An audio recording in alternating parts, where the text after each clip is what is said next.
Welcome to the Weekend Booktopian podcast about all things book news and the books we are reading and enjoying. I'm Wasiliev, the social media specialist here at Booktopia, and I'm joined today by Shanu Prasad, our lifestyle category manager. Hi, Shanu. Hello. Joe Lewin, our head of trade product. Hi, Joe. Hi, Nick. And Olivia Fricot, senior content producer, editor of the Booktopian blog, and may I add, our book fight queen. Hi, Liv. Hi. Hi, Nick.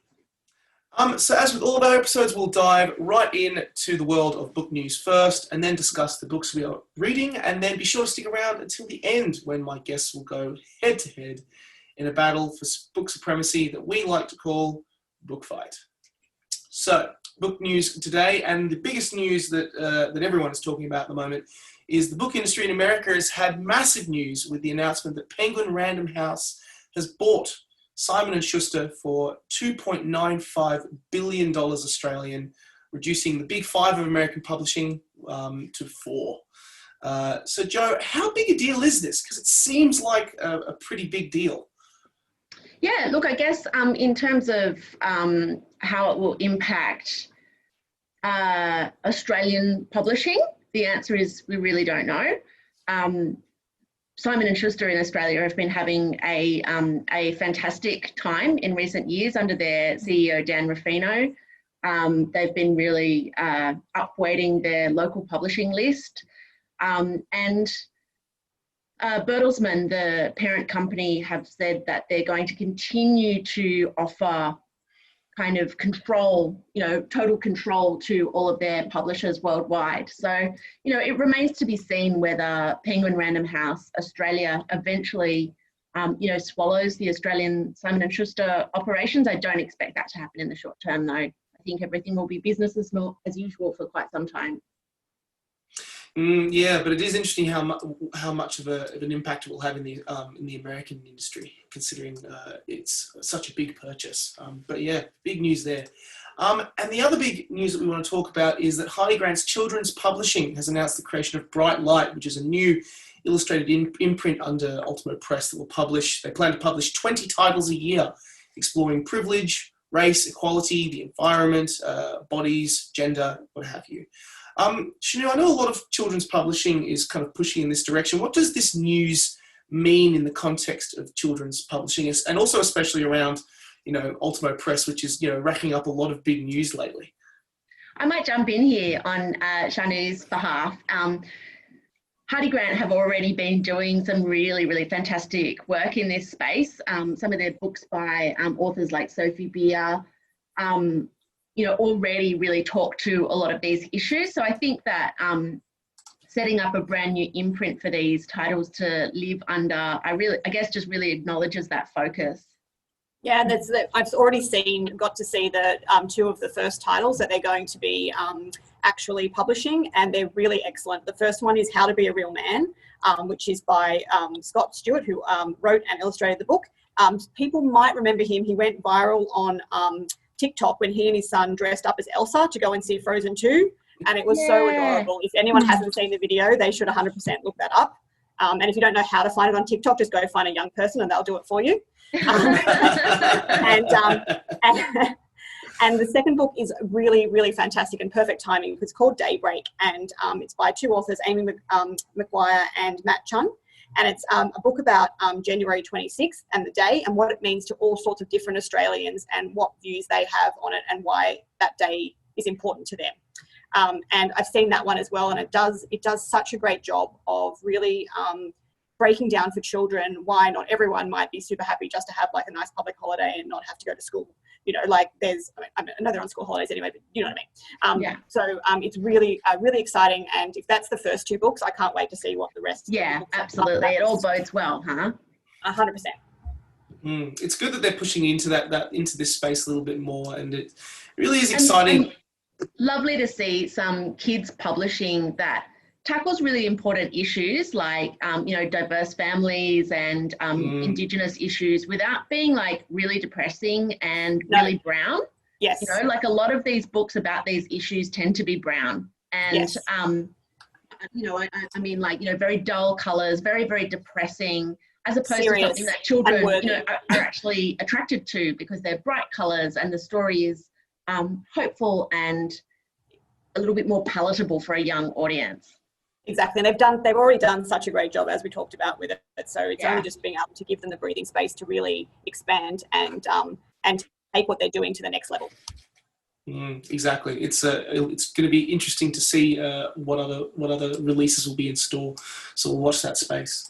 So sweet. Let's dive into the books that we have been reading over the last couple of weeks or so, and I'll throw to you first, Liv, because I know it's been a really busy time on the book reading front. What have you been up to in terms of getting your hands on books? Thanks, Nick. I enjoyed your book. Stop it! You can hear all about in our podcast with you. But since there is an entire podcast on that, I will focus on some other ones, if that's all right with you. First one isn't really a book that you read. It's a cookbook that I've been using a lot and really enjoying, and that's To Asia with Love by Hetty McKinnon. It's mostly vegetarian, though you can easily adapt a lot of the meals to meat, to be meat dishes, but I'm trying to cut down on eating so much meat, and I'm really enjoying this cookbook. It's got some really delicious recipes. They're unusual. I don't know, and I haven't cooked much Asian food before, and she just makes it so easy. She's amazing.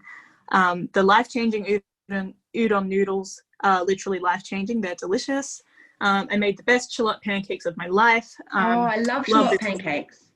They're so good, and they're so easy. Once you get past all the kneading, the dough. So and if you've got a cat, you don't even have to knead it yourself. Just get the cat to do it. Yeah, you're assuming that you could get the cat to knead in the spot that you want the cat to knead, and not just on your bladder, basically. Right. You would also have to. Well, if you put the dough on your bladder and then you have the cat on top, then that might put some cling film over the dough. Yeah. Potentially that, or something more environmentally friendly, but same concept. sorry, Liv. I'm sure that's great. I enjoyed that. It made me sad that I don't have a cat. You did tell me about this last week, and I added it to my list of books, which I already had quite a long list of cookbooks because that is the category that I look after.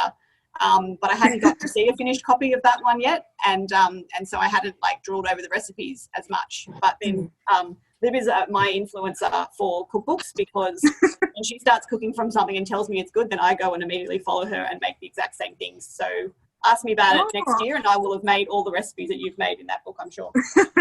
We have this one at our place as well. So we have made the tofu and coriander balls, which I don't think is one that you'll be rushing to, Olivia, although you could always just do it with spring onions. They were delicious. They were really, really nice and quite easy because you fry them? Yeah, you just shallow fry them. Yes, that's how tofu tastes good, is by frying it so it doesn't taste like tofu. Yes. Yeah. Look, I've had delicious tofu in Japanese restaurants before, just simply marinated and stuff, but I can never pull that off at home. No. It always just tastes like polystyrene when I try and make it those ways, but when it's fried, it's delicious. And I am also making, it's my kid's birthday.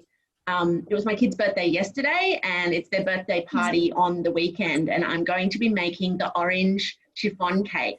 Ooh, good luck with that. Yeah. Is that hard? Oh, no, it's just a chiffon is quite a light cake, so you've got to get a lot of air into it. So it's just, and it's really hot weather tomorrow, so... I will put the air conditioning on. Yes, do that and I have a KitchenAid, so I can, you have to separate out the eggs and get really stuck into those egg whites. It looks like Liv's just reading and discovered the recipe. Oh, yeah, there it is. Yeah, it looks amazing. Jarvis really likes, we live in an area where there's heaps of Asian grocery stores. And my kid really likes pandan cake, which is a similar kind of cake that we buy from the Thai grocery store. It's bright green and really, really fluffy. Jarvis loves that. So, and Jarvis loves my lemon drizzle cake. So I figure this is like a match made in heaven for Jarvis. Yeah. And if that works out, you can make one and bring one in for us. That would be great. I will because it's really simple ingredients. It's not like one of those cakes that has a million whole vanilla beans and all sorts of expensive bits and pieces like the one I got you to make for me, Shanu. Correct, yes. Where I even poached the fruit before and pulled the skins off them before I cut them up. Yeah. Turns out I don't know how to cut up stone fruit. It's really hard. It's very hard, but I didn't know because every time I get stone fruit, I just eat it, straight from the... Because you don't know when you're buying it whether it's a clean peach or a non-clean peach.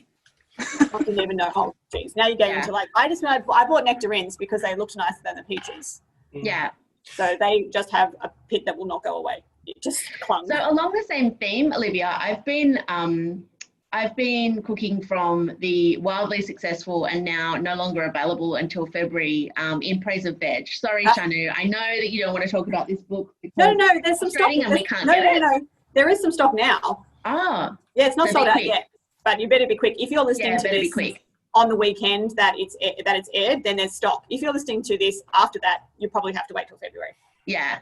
And that's because it's a really, really, really good book. Not only is it really beautiful, like go onto the website and have a look at this book, or go onto Instagram and have a look at Shanu's beautiful photo of this book. It's Or go into the blog cover. and check out the recipe for blender brownies. Exactly. Cool. Yes, you can still make the recipes before you end up with the final copy of the book if you're listening to this after it's sold out.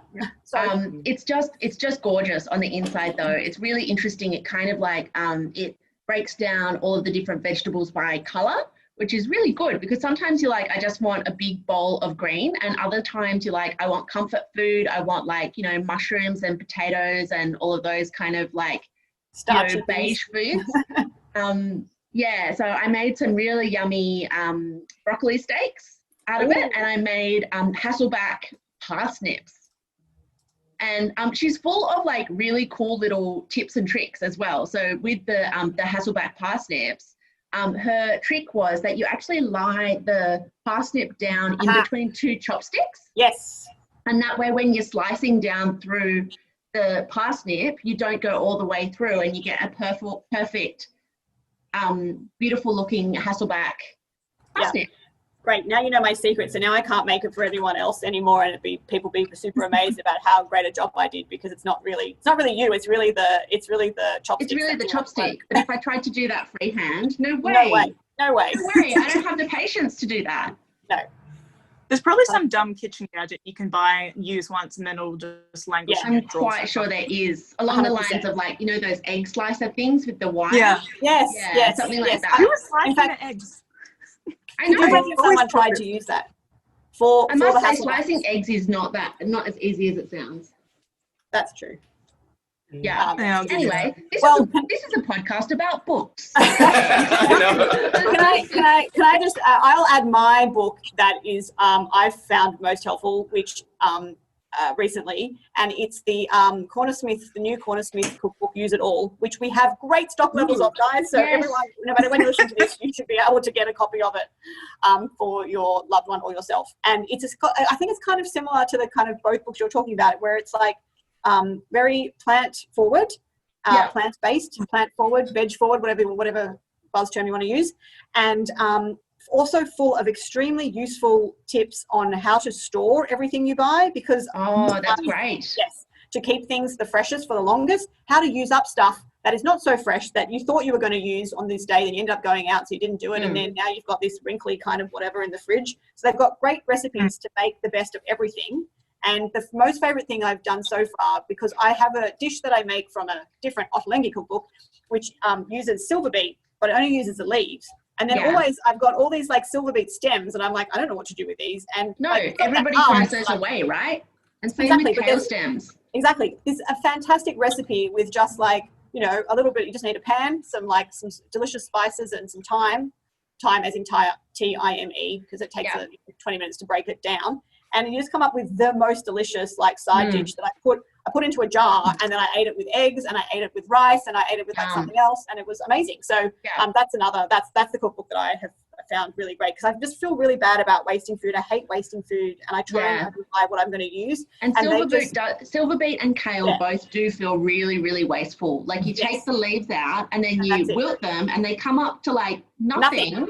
And Yeah. then you've got all these stems. And I've been like, you know, ad-libbing it with like adding them to stir fries. I always add my kale stems to like minestrone and things like that. They like, if you put them in nice and early. Yeah. Yeah, if you put them in nice and early and then you put the leaves in heaps later. Yeah, they're really delicious. Yeah, so that book will tell you that. And also the other good thing about the cookbook is it's got all these really awesome facts about different foods that you never know, that you would never have thought about, and you just don't expect to find that in a cookbook necessarily. Like just little facts every so often, and you know, and facts that are just interesting, but also facts that make you think about what you're doing, like about how much water it actually takes to get that cup of rice that you're holding in your hands, and why you should, you know, not just throw out. Why are you doing this to me, Shanu? I just did a massive order. I bought like 10 cookbooks. I thought I had bought all the cookbooks that I needed to buy out of this year's like offering. Yeah, you thought 10 was going to be enough? No, I was wrong. It's never enough. It's never enough. See, for a group of enablers, we just enable each other's work. Yeah, it's an occupational hazard, hey? That's true.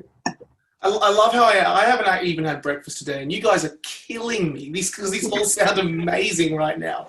Yeah. I love the sidetrack of cookbooks. It's amazing. I talk about cooking all day. I love cooking. I have like another book that I was talking about. But I was enjoying the cook chat, so I just let it flow. It's great. But the other book that I read recently was Perfect Tunes by Emily Gould. And it's just a book about a young girl who turns up in New York City in like the early 2000s with a guitar and a dream of becoming a singer-songwriter. Like her influences are like Joni Mitchell but weird, so she's like the Moldy Peaches, that kind of vibe.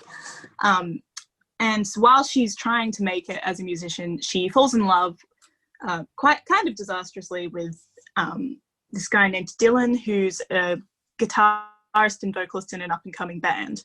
And then it jumps forward in 15 years in time to when this musician Laura has a daughter, and her daughter started asking questions about her father, and it's kind of, you can see how Laura's put her own musical career on hold because obviously she's gotten pregnant, and has kind of just put all of her dreams aside. And it's an exploration of like motherhood, but also like how artistry can thrive alongside motherhood, but also the difficulties that come along with that. I don't know, it's just a really nice book. It's funny, and I don't know. What's it called again, Olivia? Yeah. Can I have the title one more time? Perfect Tunes. Perfect Tunes. Yeah. Okay. I'm looking it up right as we speak. I was like, it's not that long as well. Like I read it in like 2 days. Yeah. It's just like a nice, easy read. A little bit of depth to it. And I'm also halfway through The Binding by Bridget Collins. Are you which is a enjoying weird it? kind of. Are you enjoying it? Yeah, it's it took a while to get going. I found the first, it's in thirds, like there's 3 parts to it, and I found the first third took a while to get going. And Sarah McDouling has read this, and she's also read Bridget Collins' newest book, which is The Betrayals, and she kind of just throws you in the deep end with the world building. She's like, that's what I heard. This is the story, this is the world, deal with it and pick it up on your own, which is kind of frustrating, but also equally is like interesting. Like you want to get to the heart of it. And this was my book club book for this month, and we all had a big chat about it last night, and I'm really keen to see how it plays out. So those are my books. Love them. Lovely. Love the selections. They're great. Joe, I'll throw to you now. Apart from all of the amazing cooking that you've been up to, what else have you been getting your hands on? Well, look, I'm only really a chapter in, so it might be a little bit presumptuous to even talk about it now, but I just started reading What Are You Going Through by Sigrid Nunez. Yes. Her last I want to book, read that. Yeah, her last book, The Friend, was one of my absolute picks for 2019. I absolutely loved it. And it was all about a person whose best friend suddenly passes away and bequeaths her a Great Dane. And she lives in a studio apartment, and she's like, well, thanks. But it turns out that this Great Dane, you know, touches her heart in ways that she didn't realize that that it would. But this is not Marley and Me. This is not like a sappy story about a dog. It's a very real, insightful story about aging and love and isolation and all sorts of different ideas. So yeah, I've just started What Are You Going Through? I believe this one has a cat in it, and it also has death. So I feel like she's onto a good thing, and she's like, I'm going to write a book just like the last one, but with a cat.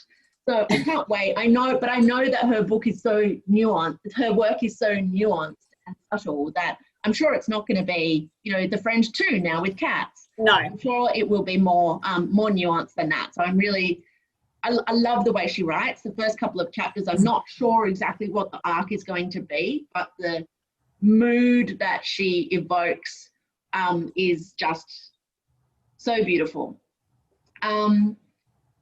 The other thing that I've recently finished reading is A Fine Balance by Rohinton Mistry. I don't know if any of you guys have read that before. It's from 1995. And it follows a series of different characters in India I'm probably going to get this time frame wrong, but I think the early 70s to the mid 80s. And it's during a time when the caste system was still in full flight, and some of the characters in the book are Muslim, some of the characters are Parsi, some of the characters are untouchable caste. So, it talks about how the caste system has become illegal, but, in rural areas is still very, very much a part of life.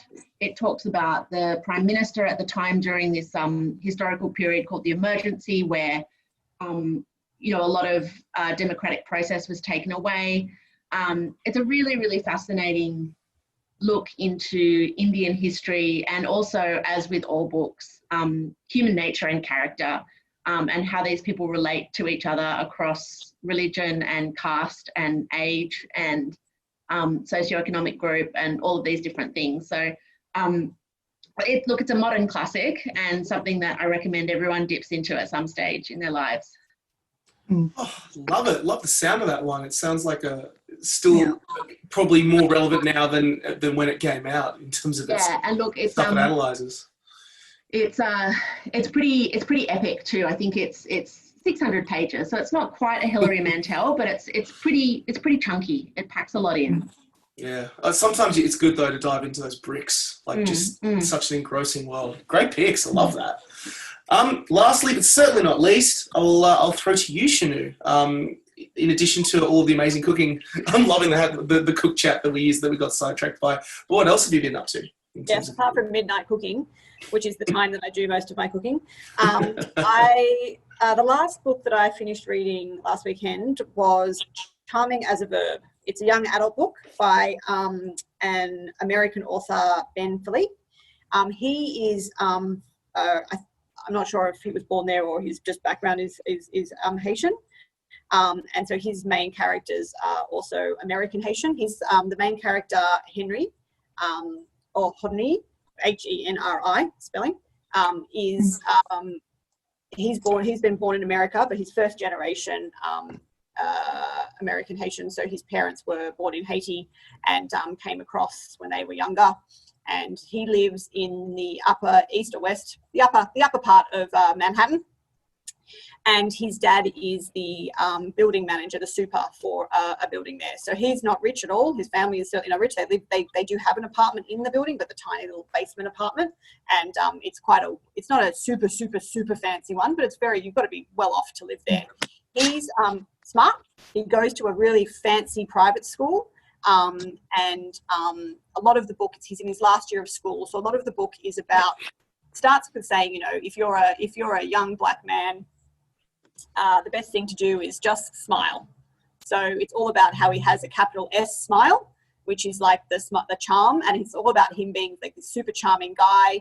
And then there's a girl that he goes to school with that actually lives in his building, who's a bit prickly and a bit like focused on school and getting into Princeton, and that's what she wants to do. And then they kind of like end up sort of having a connection through, he runs a dog walking business. He's sort of doing this hustle to try and get as much money as he can, you know, before he goes to college, and also helps support his family.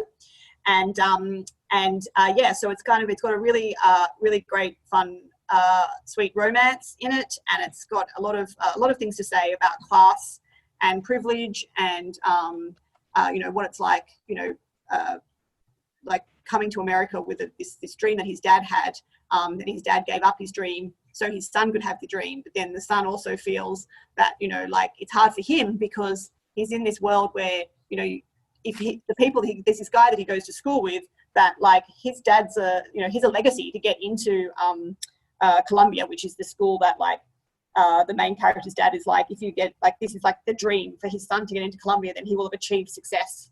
And so the main character Henry does everything he can to try and get into Columbia, including something he really shouldn't, which does have consequences, but not as severe consequences as it could have. And it ended in a way that some people didn't like, but I loved. It made me happy. So it's a really great book. It's his second book. I haven't read his first book. I think it's like the something about the field guide to the American teenager, but I'm definitely going to go back and read his first book after reading this one. The other one, very quickly, that I have been reading, and it's probably better that, like, I thought I would just read the whole thing, because usually I just start a book and then I finish the book all in one go, but this is very different from things that I've read before, and I haven't read her other books, but it's Ali Brosh, Solutions and Other Problems, and I think Liv knows about this, right? I know of the book. I haven't read it. I got sucked into the Richard story. The Richard story, oh my goodness, that is what I want to talk about, because the rest of the book is great. And I'm like I said, I'm not all the way through it yet, because I'm actually just reading it in chunks on purpose, because I think it's a mixture of Ali Brosh is the author, who she also illustrates herself as this really quirky little character that's like doesn't really look that human, the character that she draws as herself, and so it's a mixture of sort of cartoons and also stories about her life, and it's not in chronological order, so it kind of goes back and forth. But there's this one that, just, if you like, I think you can get it even as an extract, but I definitely recommend getting the whole book. But about when she's really little and she realizes for the first time that there are other people that don't live in her house, and other people are very exciting to her, like she's like 3 or 4 or something. And so she has a neighbor called Richard, and so she goes out, she watches Richard, and she's like, oh, look, Richard lives over there. Oh, that's very interesting. Then she goes over a little bit closer to his like fence, and she's like, oh, okay. And then she realizes that she can sort of crawl through, and then she realizes there's a cat door or a dog door, and she's quite small. So she goes into Richard's house, and then she starts taking things from Richard's house and taking them back to her room and putting them in a drawer, which would probably be okay until she takes Richard's cat and puts Richard's cat into her drawer.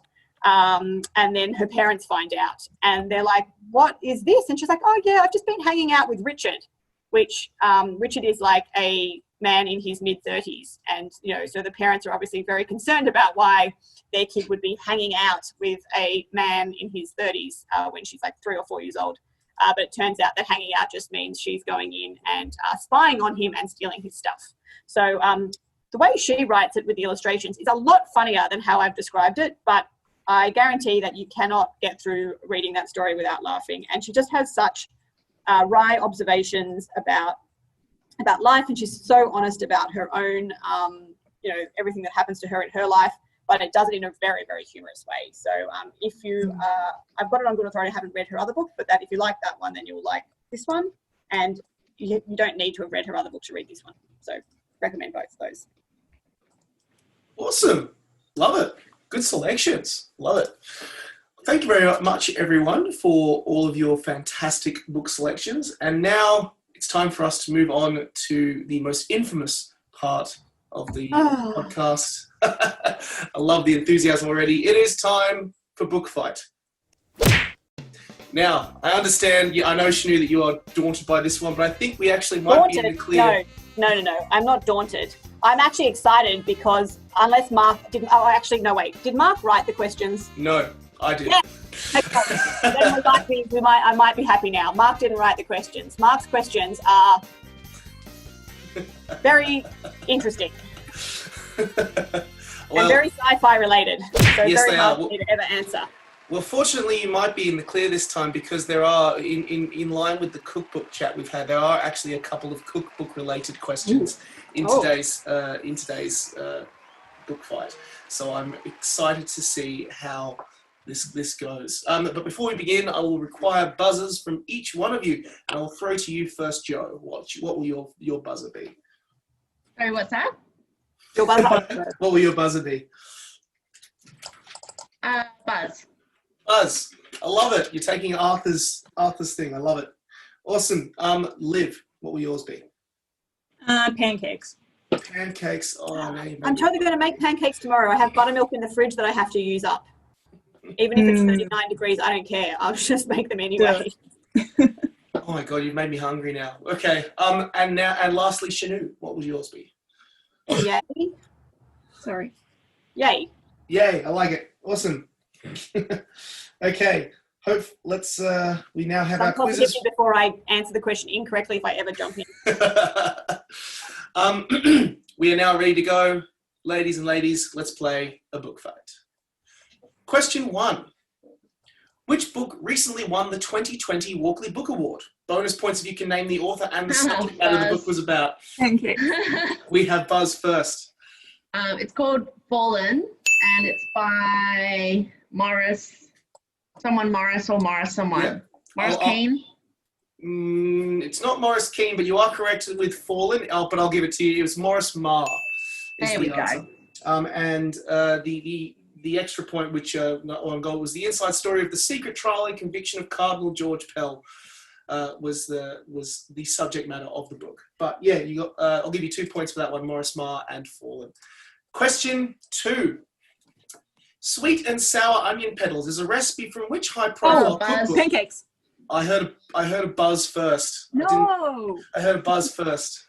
Joe? I do know this as well. I just want to say that Yeah. I'm just very slow at saying my word. Just It's from Ottolenghi Flavour, and I'm really looking forward to cooking that along with the miso butter roasted onions. Oh my god, yes. Finally, Mark wrote some questions that I can answer. No, Nick wrote the questions. Mark didn't write well the done, questions. Nick. Your That's questions why- are heaps better than Mark's. That's why I was so excited, because they aren't about sci-fi. Yeah. Otherwise, it's just Buzz. June. It's knowing the audience. It's okay. Yeah. We'll roll with it. Question 3. For 3 points. Oh.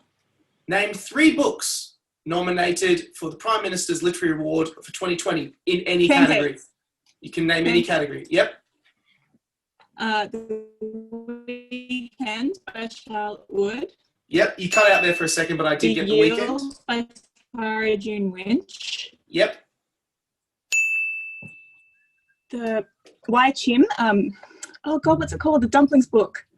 The Joy of a Good Dumpling. Oh no, what's it called? No. Vicky Wakefield. This Is How We Change the Ending. Yes, got it here. Fantastic. Great work, Liv. 3 points to you. I'm sorry to Wei Chim if you're listening, and I've completely stuffed up your book title. I'm so sorry. No, it's not your fault, Liv. It's the people that allow book titles with more than 2 words in them. They are very hard to remember. Love it. Okay, question 4. For 3 points, name this writer. A bonus 2 points are also up for grabs if you can name them before I name their first book. Ooh, I love these. Yay, Trent Dalton. No, it's not, Yay, unfortunately. Jane Harper. No.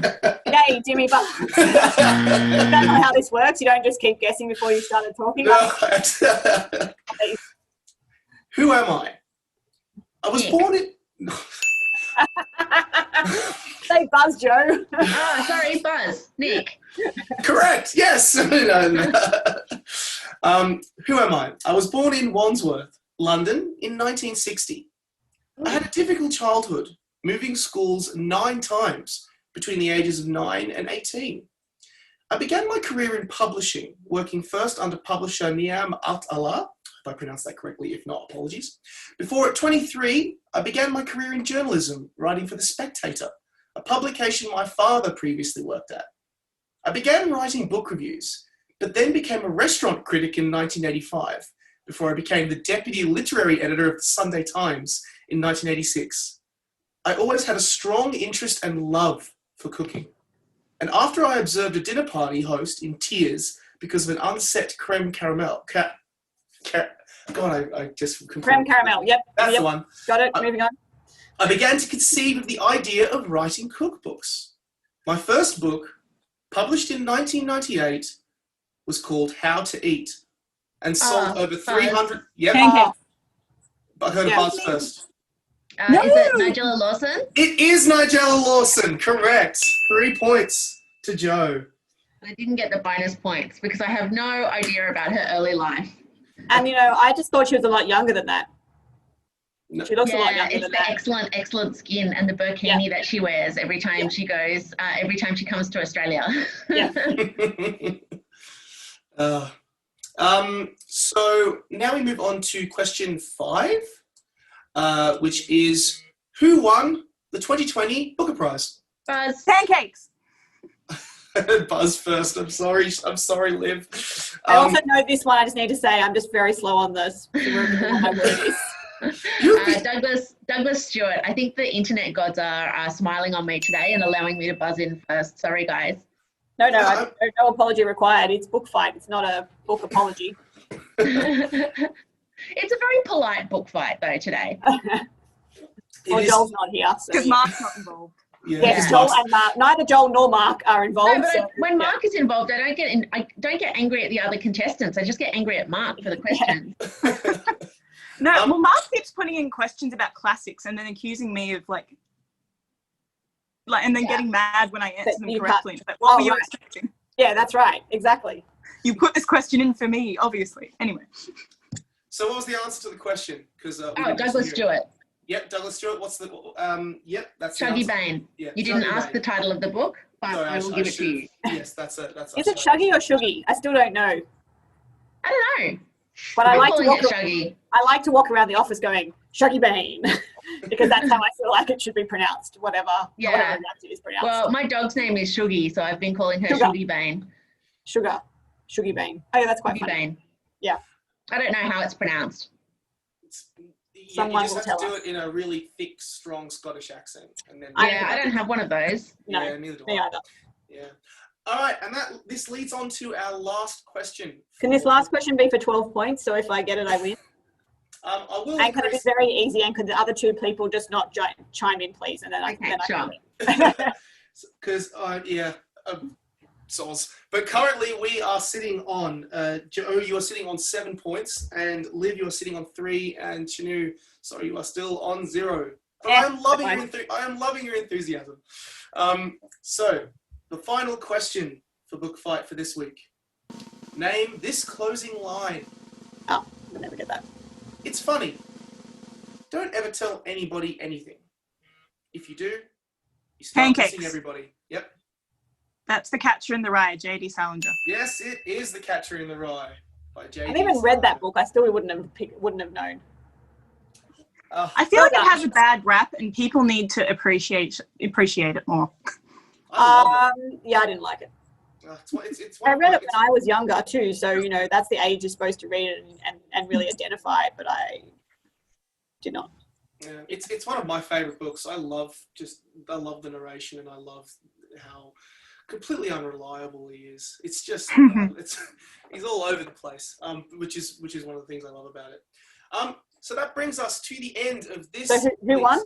episode of Book Fight. And oh my goodness gracious me, the results are: Liv, you finished with 5, Shanu with 0, Joe, you won the day with 7 points. Congratulations, Joe. Yay, Joe! Well done. Good win all round. Although I feel like it should have been 6 points because you didn't actually get the guy's name right for Fallen. Still would have won though, so Yeah. I love your enthusiasm for this. Now I'll be looking to try and bring those more questions like that in going forward. But thank you so much, guys. That was awesome. And that brings us to the end of this week's episode of the Weekend Booktopian. The Weekend Booktopian was produced by myself, Nick Wasiliev, and you can find links to all of our episodes, other episodes of the Weekend Booktopian, plus a whole bunch of other author discussions, book analysis pieces, and more on our podcast SoundCloud channel, including our most recent podcast with Peter Fitzsimons. You can also head to YouTube, if that is where you are listening to this podcast, and check out our most recent live events with the likes of Craig Rucastle and Tanya Hennessy. So that brings us to the end of this week's episode of the Weekend Booktopian. Have a lovely weekend and never stop reading.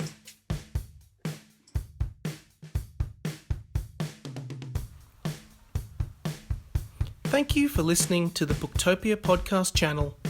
Don't forget, you can subscribe to us on SoundCloud and iTunes for free and get access to hundreds of author discussions, book analysis pieces, and more. Or, if your eyes need a workout, head to Booktopia TV on YouTube. Don't forget, for all books featured in this podcast and for access to a whole bunch of other fun content on our blog, head to Booktopia, Australia's local bookstore, at booktopia.com.au.